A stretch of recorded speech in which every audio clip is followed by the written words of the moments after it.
Benvinguts a un nou programa de Gelida des de casa, un programa de l'Ajuntament de Gelida i de Ràdio Gelida. Avui us explicarem que Gelida es manté a la fase 1, però que en canvi forma part d'una àrea sanitària més àmplia.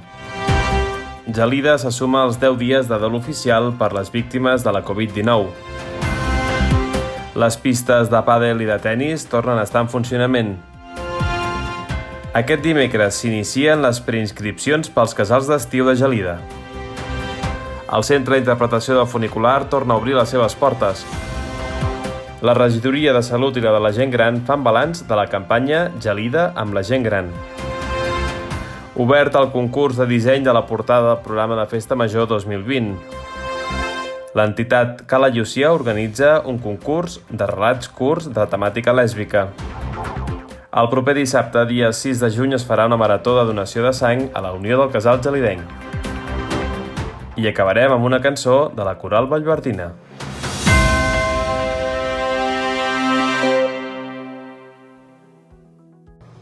Avui Gelida, malauradament, no ha passat a fase 2 com ho ha fet la gran part del Penedès que ens envolta. Això és degut a la divisió sanitària del nostre país, que està dividida en regions sanitàries i que Gelida forma part de la Metro Sud. Dins d'aquesta regió sanitària de la Metro Sud es subdivideix en sectors sanitaris i hi ha el sector sanitari de l'Alt Penedès Garraf, hi ha el sector sanitari del Barcelonès Sud i hi ha el sector sanitari del Baix Llobregat. Malauradament, Gelida està inclòs dins d'aquest sector sanitari del Baix Llobregat perquè formem, juntament amb Masquefa, amb Sant Llorenç d'Hortons i amb Castellví de Rosanes, part de l'àrea bàsica de salut de Martorell Rural. És per això que l'Alt Penedès i el Garraf com a sector sanitari passaran a fase 2 i nosaltres romandrem en fase 1 com a mínim una setmana més.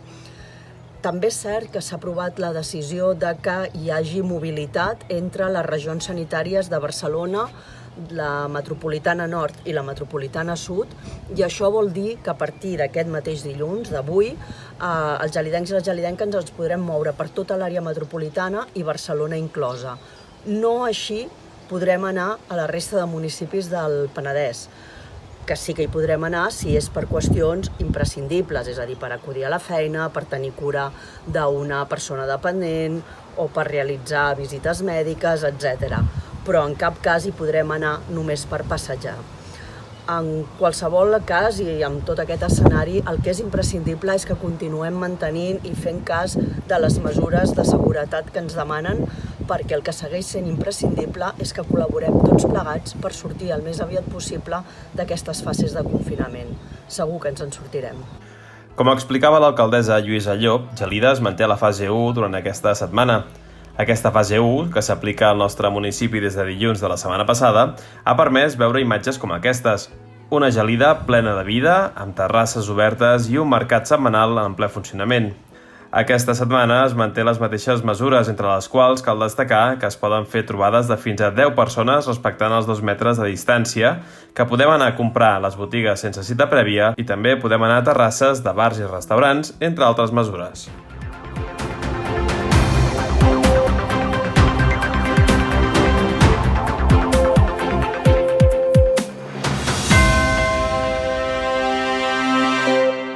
Gelida se suma als 10 dies de dol oficial per les víctimes de la Covid-19. L'Ajuntament de Gelida s'ha adherit a aquesta mesura i des del passat dimecres, dia 27 de maig, Gelida es troba durant 10 dies en dol oficial per les víctimes de la Covid-19.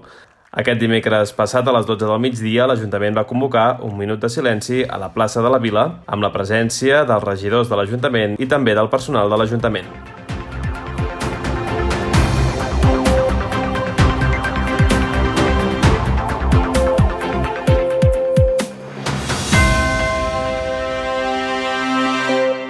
Les pistes de pàdel i de tenis del Patronat d'Esports de l'Ajuntament de Gelida ja estan obertes. El regidor d'Esports, Daniel García Peris, ens explica quin és el seu funcionament i com es podran obrir altres equipaments i serveis esportius. L'entrada de Gelida a la fase 1 del desconfinament ens permet obrir les pistes de pàdel i tenis de la zona esportiva municipal, amb unes condicions excepcionals de seguretat, horaris i higiene. Torna a estar disponibles en desinfecció abans i després de cada ús. Recordem que només s'admet jugar mitjançant cita prèvia, amb reserva online al web pistagelida.cat en aquest horari especial de 8 a 11 del matí i 8 a 11 del vespre, per tal de fer-ho compatible amb les franges per fer esport. Per la resta d'instal·lacions, s'estudia cada nova normativa publicada en el BOE, les quals poden diferir respecte a les anunciades als mitjans de comunicació. De fet, totes les instal·lacions tenen el seu manteniment a punt per quan sigui factible obrir-les amb aquestes condicions. I especialment estem esperançats en obrir la piscina municipal per la temporada d'estiu, incorporant a l'organització del servei cada nova regulació que arriba dels organismes competents. Tot i així, caldrà tenir molt en compte mesures extraordinàries ja anunciades, com la reducció de l'aforament a 1/3 de l'habitual i una desinfecció continuada de l'espai. Així mateix, estem preparats per retornar a la presencialitat les sessions que siguin possibles de l'escola esportiva municipal i de les activitats dirigides, sempre respectant aquestes màximes de distància social d'un mínim de 2 metres per fer l'esport. Les que no siguin viables, els monitors del Patronat d'Esports continuaran teletreballant dinamitzant l'activitat física amb vídeos i classes online. I també des de fa setmanes s'han anat dissenyant múltiples models d'activitats com l'estiu viu i l'estiu esport, adaptats a les limitacions d'aquesta nova normalitat, tot i que la pràctica esportiva individual i la distància de seguretat ens ho posen una mica difícil. Els resultats de l'enquesta realitzada des de l'Ajuntament sobre els casals d'estiu ens ajuda a encaixar la viabilitat amb la necessitat de les famílies gelidenques. I justament aquest mateix dimecres s'obren les preinscripcions pels diferents casals d'estiu que s'organitzen a Gelida. Ho explica l'alcaldessa Lluïsa Llop. Dimecres, des de l'Ajuntament, obrirem les preinscripcions per les activitats d'estiu per als nens i nenes, per al jovent de Gelida. Les obrirem amb la voluntat de conèixer les necessitats, la voluntat que teniu les famílies d'inscriure els infants perquè puguin assistir a aquests casals d'estiu, uns casals d'estiu que, evidentment, com ve sent tot el que està passant a les nostres vides des que es va declarar la pandèmia, no serà un casal com el que teníem conegut de cada any, no podrem fer un estiu viu a l'ús, però sí que volem donar l'opció de que durant el període de matí els infants puguin assistir a activitats que hauran de desenvolupar-se dins de totes les mesures de prevenció, de seguretat i de salut que actualment ens manen des del Proficat, des de Protecció Civil. Per tant, dimecres obrirem les preinscripcions amb la voluntat de conèixer les necessitats reals dels gelidencs i gelidenques per portar els nens i nenes, els fills i filles, en aquest casal d'estiu.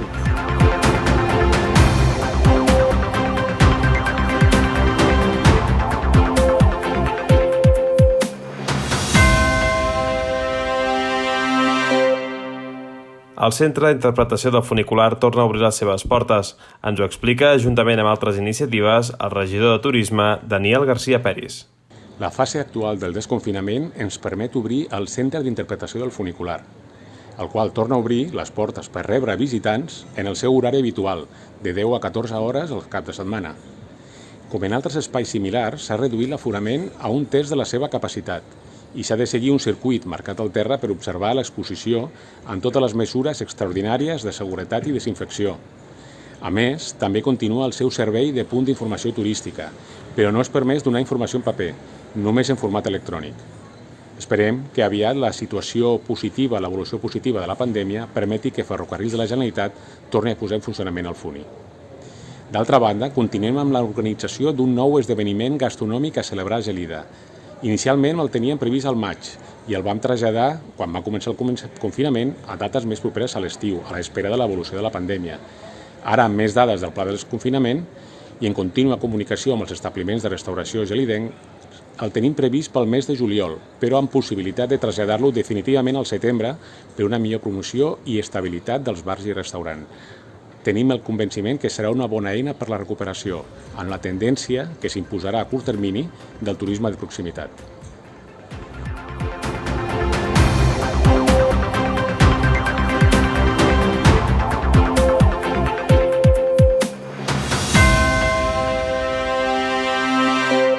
La regidora de Salut i també de la gent gran, Marga Bertran, fa un balanç de les accions que s'han realitzat durant aquesta crisi de coronavirus amb la gent gran de Gelida. Durant la crisi sanitària de la Covid-19, des de la regidoria de Salut de l'Ajuntament de Gelida ens hem bolcat amb la nostra gent gran, ajudant a pal·liar aquesta situació tan complicada que estem vivint. Dilluns passat, a l'entrar a la fase 1 de la desescalada, creiem que és el moment per fer un petit balanç de totes les actuacions que hem dut a terme.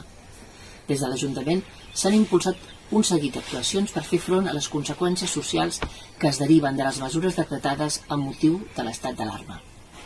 El col·lectiu de la gent gran, des del primer dia del confinament, se'ls va començar a trucar, els avis del casal i els usuaris dels serveis socials, en un total d'uns 300 avis aproximadament.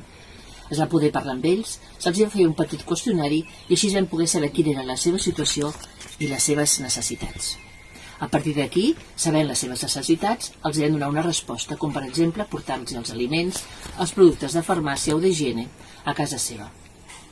Durant 13 setmanes hem fet 150 compres. A més, també hem repartit lots de Càritas i els kits de la Creu Roja. A més, durant aquest temps s'ha mantingut contacte amb més de 450 avis i àvies de més de 70 anys que no podien sortir de casa. Aquests contactes ens han permès dibuixar una radiografia real de la situació de la gent gran aquí al nostre municipi, fent un seguiment de les seves necessitats, estats d'ànim i especialment en aquest temps de pandèmia.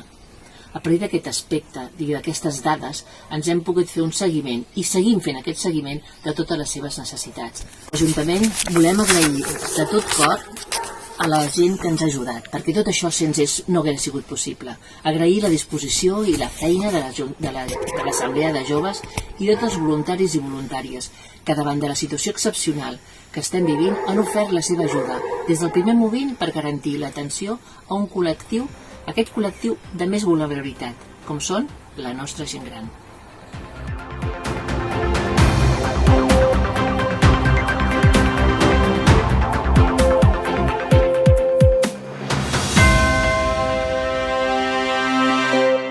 La Regidoria de Cultura de l'Ajuntament de Gelida obre una nova convocatòria del concurs per al disseny de la portada del programa de Festa Major del nostre municipi. El disseny utilitzat per la portada del programa de Festa Major 2020 també es convertirà en cartell i imatge de la propera Festa Major del municipi. Les propostes es poden enviar fins al dia 19 de maig. Podreu trobar les bases que regulen la participació d'aquest concurs a la pàgina web de l'Ajuntament de Gelida, www.gelida.cat.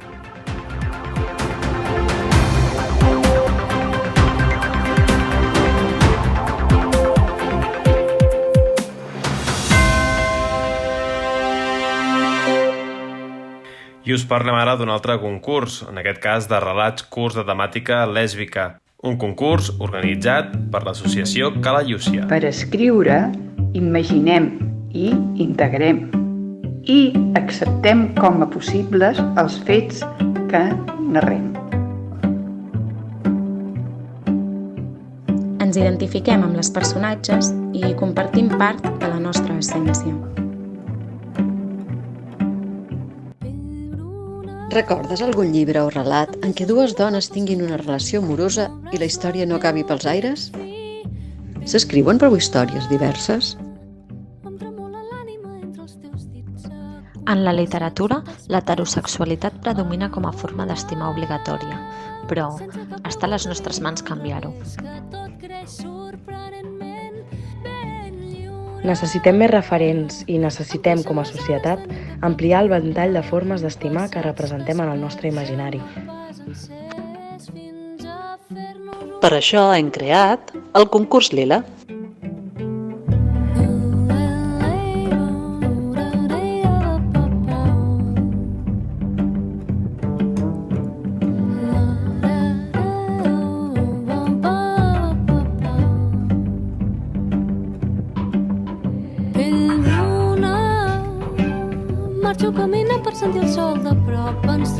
T'hi animes?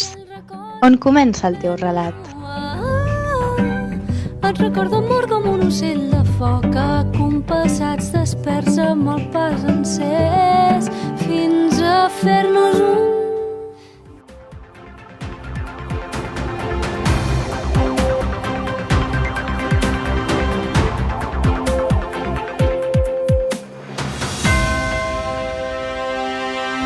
El dissabte, dia 6 de juny, s'instal·larà a la Unió del Casal Gelidenc el Banc de Sangs i Teixits per organitzar una marató de donació de sang.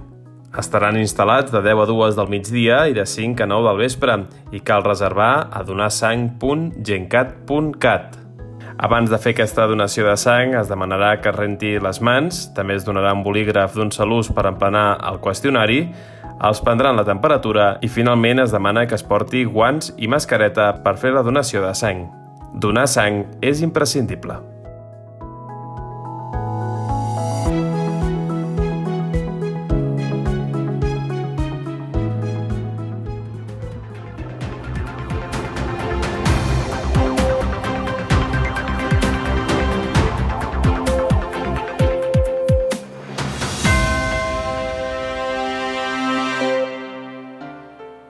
I nosaltres tancarem el Gelida des de casa amb una cançó de la Coral Vallverdina. Tornarem, de l'Axambusto. Quan has tocat el cel i sents a prop l'infern, camines sense fe, sense desig, sense saviesa. Fugint del que no entens, fugint d'aquest present, pensant aquells anhels és l'única forma que tens de continuar.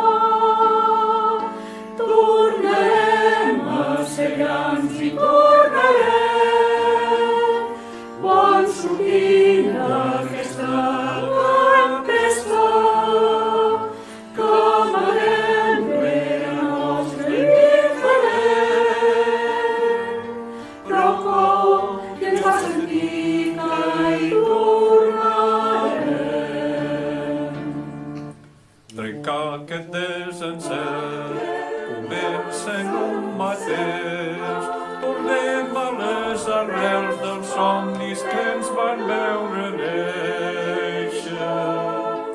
És temps de ser valents, és temps de ser conscients, que cal conèixer bé i no volem perdre ningú en aquest camí.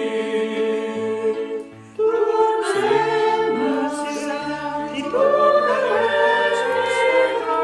bon sortint d'aquesta tempesta, que amarem rere nostre indiferent, i ens fa sentir que hi tornarem. Rere els punys del sol tan gran que mai ningú no podrà amagar. Rere els dubtes hi ha la veritat. Creu-me, creu-me, creu-me, tenim futur. Tornarem a ser grans i tornarem, quan sortim d'aquesta tempesta, que amarem rere nostre indiferent, i ens fa sentir que hi tornarem. Tornarem a ser grans i tornarem, quan sortim d'aquesta tempesta, que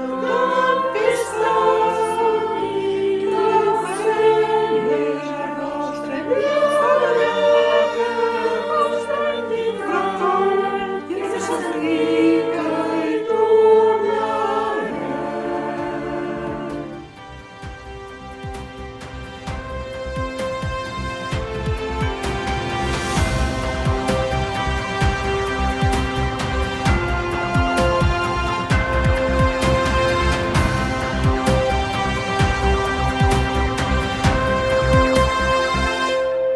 I nosaltres tanquem ja el Gelida des de casa. Tornem la propera setmana. Adéu-siau.